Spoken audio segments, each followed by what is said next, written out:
What's going on, people? Joey Talks Boxing, another video. This one about the Teofimo Lopez Sandor Martin card. And I got to rewatch the fight, Teofimo Lopez versus Sandor Martin, so I'm going to give you my full breakdown right now. I thought that in the rewatching of the fight, Teofimo Lopez did not look very good. But with that said, I thought he clearly won the fight. I don't think Sandor Martin did enough to win. I think he just tried to stink the fight out, but he was just running the whole fight and not landing. And people are going to say, oh, well, what about Floyd Mayweather? What about Shakur Stevenson? What about Pernell Whitaker? Those guys, they move around the ring the whole fight. They land 4 or 5 big punches around, and then they land like 20 jabs, and they clearly win every round. He didn't do that, Sandor Martin. He was very selective with the shots, very rarely landed clean, almost never had a combination in the whole fight or a body shot.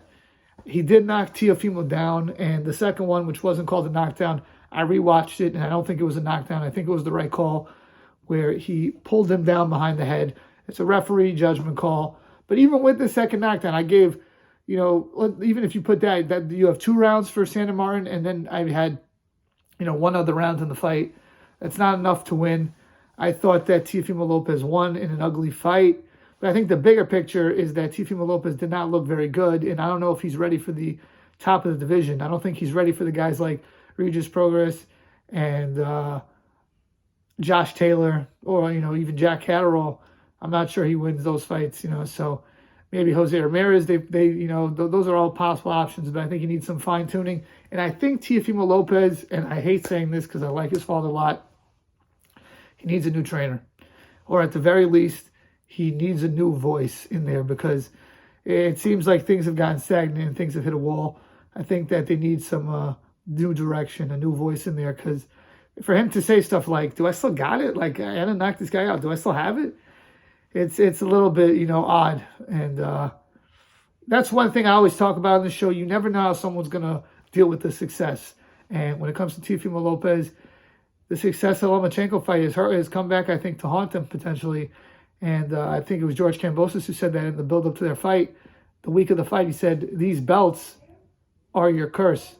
And, yeah, I mean, they might be. He might be onto something. As far as the rest of the card goes, Jared Anderson had a great knockdown versus Jerry Forrest. I thought that was awesome. And Xander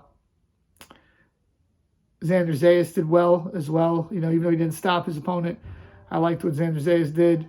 And I think he's the future of Puerto Rico, Puerto Rican boxing in America, not Berlanga. And as far as Keyshawn Davis, he had another good knockdown. Another good performance. He didn't knock him out. But a good performance. But the big takeaway I get is that Teofimo Lopez is not ready for the elite at 140 just yet. And I think Top Rank, they might not think Teofimo Lopez is their future guy anymore. I think now they think Shakur Stevenson is their guy. Please let me know what you guys think. Please like, share, comment, and subscribe. Peace.